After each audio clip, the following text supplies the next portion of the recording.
ముల్లంగి సాంబార్ చేయటం ఎలానో నేర్చుకుందాం. కందిపప్పు కడిగి కుక్కర్లో వాటర్ వేసి పెట్టుకున్నాము. ఇందులోకి పసుపు 2 చిన్నులపాయ ముక్కలు వేసి కుక్కర్ మూత పెట్టి 3 విజిల్లు వచ్చేంత వరకు ఉంచుకుందాము. 3 విజిల్లు వచ్చేసాయి. కుక్కర్ మూత తీసి చూద్దాము.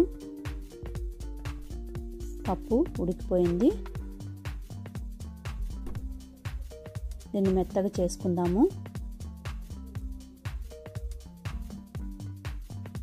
ఈ పప్పును కొద్దిగా పక్కకు తీసుకొని పోపు పెట్టుకొని మ్యాంగో పికిల్తో తింటే చాలా బాగుంటుంది. ముల్లంగి పీల్ తీసి చక్రాల్లా తరుక్కొని కొద్దిగా ఆయిల్ వేసి వేపుకుంటున్నాము. పచ్చివాసన పోయేంత వరకు వేపుకోవాలి. మెత్తగా చేసుకున్న కందిపప్పులోకి వేపుకున్న ముల్లంగిని వేస్తున్నాము.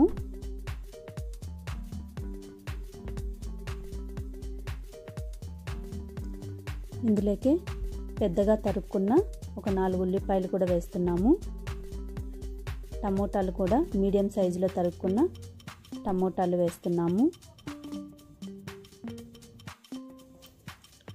ఈ సాంబార్లోకి MTR సాంబార్ పొడి వాడుతున్నాము. ఈ సాంబారు చాలా త్వరగా అయిపోతుంది. ధనియాల పొడి, కారము, ఉప్పు,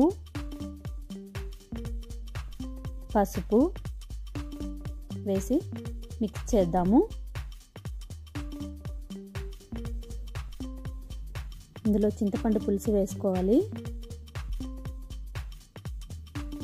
ఒకసారి మిక్స్ చేసి వాటర్ వేసుకొని మరొకసారి బాగా మిక్స్ చేసుకోవాలి. ఇందులోకి పోపు పెట్టుకుందాము. బాండ్లు పెట్టుకొని ఆయిల్ వేసుకొని ఆవాలు, జీలకర్ర, ఉల్లిపాయలు, చిన్నుల్లిపాయలు చిన్నగా చితకొట్టినవి, కరివేపాకు, కొత్తిమీర,